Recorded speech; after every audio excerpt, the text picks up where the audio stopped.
diagnostic différentiel. J'ai cru lire sténose duodénale ou atrésie duodénale. Est-ce que vous pouvez revenir sur la... Diagnostic différentiel, oui. Oui, c'est une occlusion basse. Le diagnostic différentiel des mares, c'est les occlusions basses. Donc, il faut enlever...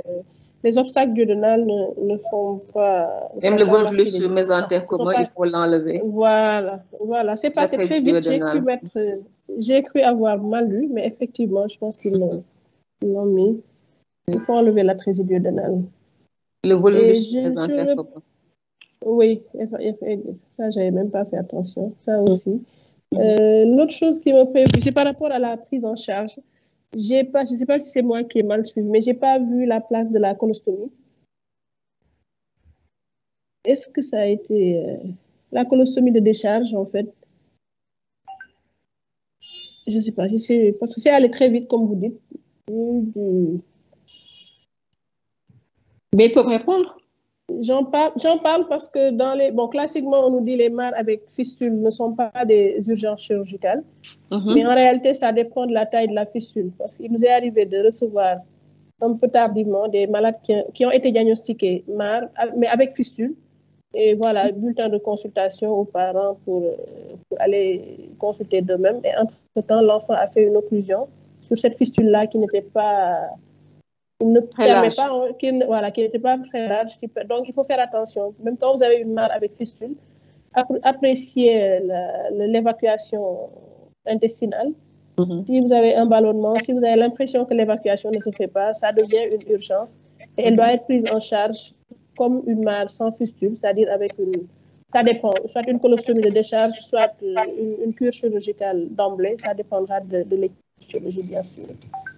Mais c'est peut-être moi qui ai mal suivi, mais j'ai pas vu ça, j'ai pas cru avoir noté ça dans le chapitre prise en charge. Peut-être qu'ils en ont pas parlé. Je ne pense pas qu'ils en aient parlé, n'est-ce pas, Wafa?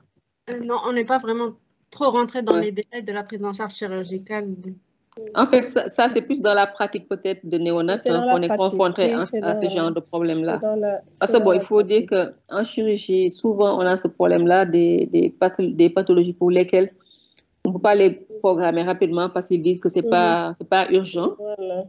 Pas urgent.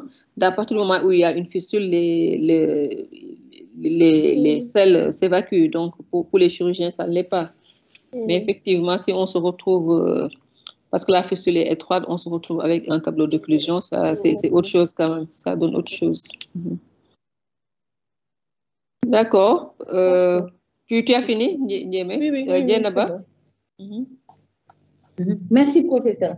En fait, moi, ma remarque, c'est que, c'est vrai que ça a été très fouillé, mais je pense qu'elle a un peu trop spécialisé avec des données trop chirurgicales, de telle sorte que finalement, on se demande qu'est-ce que nous, sur le plan médical clinique, qu'est-ce qu'on doit retirer de cela. Donc, je vais juste leur proposer quelque chose peut-être pour pouvoir faire le diagnostic clinique à l'examen clinique facilement. On dit d'habitude, c'est 3 situations. La première, c'est que lorsque vous examinez l'enfant, vous voyez qu'il n'y a pas d'anus visible. Donc, si c'est un sujet de sexe masculin, tu vas avoir une méconurie qui va affirmer qu'il y a la présence d'une fistule qui est là, recto-urinaire. Si c'est une fille aussi, tu vas avoir du méconium qui va être évacué par la bouche. Ça sera de soit une fistule recto-urinaire ou vaginale. Donc là, c'est la première situation où tu ne vois pas d'orifice. Maintenant, dans la deuxième situation, l'orifice est là, mais soit il est anormal dans sa position, son siège ou bien sa taille. Donc, dans tous les cas, le méconium va être émis, mais l'évacuation va être incomplète, insuffisante. Et dans ce cas-là aussi, il y a une fistule. Mais il ne faut pas oublier qu'il y a aussi des formes où l'anus peut paraître normal. Et on en avait une fois eu un cas. Dans sa situation, sa morphologique, parce qu'il y avait les rafets médians et tous les plis radiés. Et ça se contractait bien. Mais il se trouvait que l'enfant n'avait pas émis le méconium et l'abdomen était très distendu. Donc, c'est quand on a fait par hasard l'épreuve à la sonde qu'on a vu que la sonde butait très bas.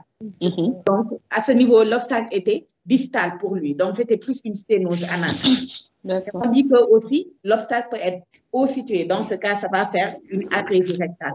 Donc, sur le plan clinique, là, ça nous permet de différencier ces 3 situations-là.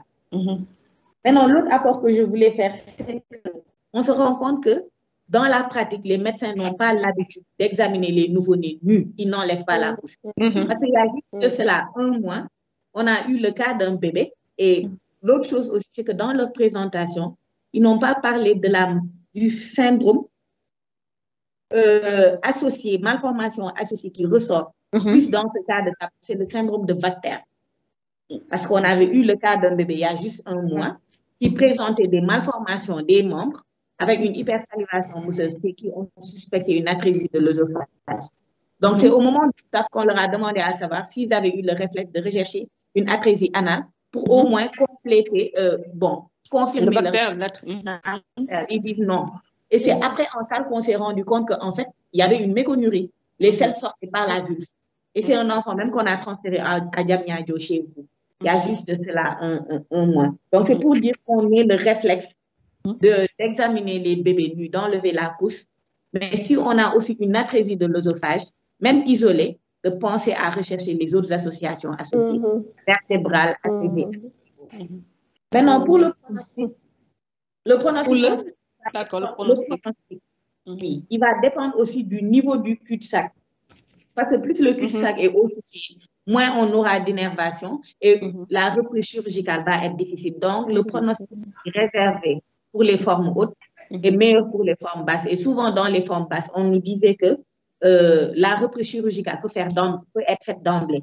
Donc, on abaisse directement le plancher périnéal. Et la mortalité aussi va dépendre de la rapidité du diagnostic, parce que si on n'examine pas ces bébés à la naissance, ils vont venir dans un tableau d'occlusion intestinale, entérocolite. Et s'il y a d'autres malformations associées, surtout cardiaques, des malformations d'organes vitaux, ça grève aussi le pronostic vital chez eux. Donc, c'était mes principales remarques. C'est surtout insister sur l'examen clinique des bébés en enlevant les pour ne pas passer à côté d'une atrésie, d'une malformation anorectale, sachant que c'est médico-légal. Merci. Merci, Diana. Mais tu sais, en réalité, les gens n'enlèvent pas les couches. Mais aujourd'hui, si on regarde